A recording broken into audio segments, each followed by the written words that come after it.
Assalamualaikum warahmatullahi wabarakatuh. I would like to say thank you for coming to my presentation. It's great to see you all. Let me introduce myself. My name is Dela Nur Islami, and I am from 6th semester student of Public Administration Class A. Okay, my friend, in this presentation, we will discuss about Indonesia foreign policy in creating security stability in Indo-Pacific region. Security stability in the Indo-Pacific region.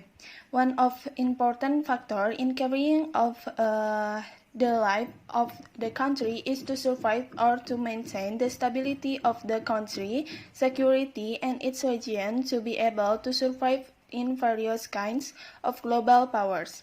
The Indo-Pacific is a strategic area because it involves the future of countries in the world, where there are serious interests in the region so that many countries compete to achieve their interests. Indo-Pacific security becomes the future of the countries in its area as well as countries with an interest in it. This situation has made the security in the Indo-Pacific as a great barometer of global stability, considering the amount of attention which focus on this region. It is proven by the two great powers that play each other roles, making other countries around this area into the game, including Indonesia. Indonesia as the central point of the Indo-Pacific. The shift that occurred from the Asia-Pacific region to the Indo-Pacific region is a substantial study in the current era. This situation has made Indonesia and the countries within the region have more duties and roles in realizing security stability in the region. Moreover, the threats that occur will currently exist so that the countries involved must form the spirit and enthusiasm to be able to foster mutual trust between countries in the region. Indonesia as the center point of the Indo-Pacific has become, indeed, a positive and negative perspective in the realm of international relations. As the center point of the Indo-Pacific, Indonesia must be able to become a pillar of economic development globally. On the other hand, if Indonesia cannot take advantage of this momentum, it will become a boomerang for Indonesia as the focal point in the region.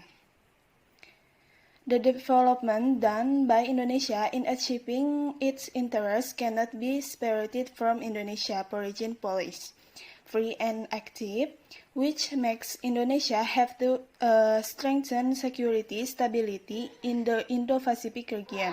In addition, the vision to make Indonesia as the world maritime axis has become the country development that was proclaimed long before the declaration of Indo-Pacific region.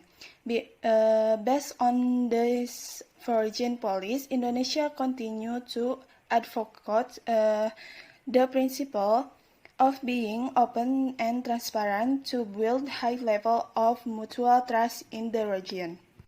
The Indo-Pacific perspective that is being discussed will certainly be mutual interest not only for Indonesia, but also for other countries to cooperate in order to minimize potential threats, conflicts, and other disputes. As country involved, Indonesia will currently maintain its central position and remain firm in its national security so that Indonesia will not allow other countries to determine the final path for its interests. Indonesia foreign policy in responding to competition in the Indo-Pacific region. Indonesia has a free and achieved foreign policy so that Indonesia takes an active role in creating the characteristic of the nation. This is one of Indonesia's efforts and even strategies to be able to build relationship in the form of cooperation with others. Indonesia must take the advantage of this momentum in the Indo-Pacific region, which has become a hot discussion topic in the world. So Indonesia can play an active role and provide the right strategy in carrying out its policies. Therefore, by implementing this foreign policy, Indonesia will be expected to continue to participate and play an active role in performing good leadership, both domestically and regionally. Further studies have shown that Indonesia foreign policy in the era of Susilo Bambang Yudhoyono or SBY government has an internationalist character so that Indonesia is considered to have a higher level of extension on the international stage. It is because the active role that SBY continues to do in maintaining Indonesia's existence in the world. This can be seen from the principle done by SBY, namely Million Friends, Zero Enemy, which makes Indonesia a neutral country but plays an active role in carrying out relations with other countries. This action was done by SBY to rebuild Indonesia's image, especially in the Southeast Asia region, by playing an active role in bilateral and multilateral cooperation platforms. After the end of SBY leadership, the direction of Indonesia foreign policy underwent a shift. It was started by having an internationalist character, but the current foreign policy started reducing Indonesia activities in the international world in order to improve and strengthen the domestic politics. During the reign of Joko Widodo, Indonesia is more inward-oriented, so that policy direction issues are more toward the economy and infrastructure development. Nevertheless, Jokowi cares middle power diplomacy. In his strategy in dealing with global issues and problems which occur nowadays, Jokowi prioritizes Indonesia to be a regional power that is actively involved in global engagement, but it still aims to domestic interests. Indonesia, in carrying out its foreign policy, currently sees the potential that exists in the external of country. It can be seen from the Indonesia Defense Principle, which is active defense.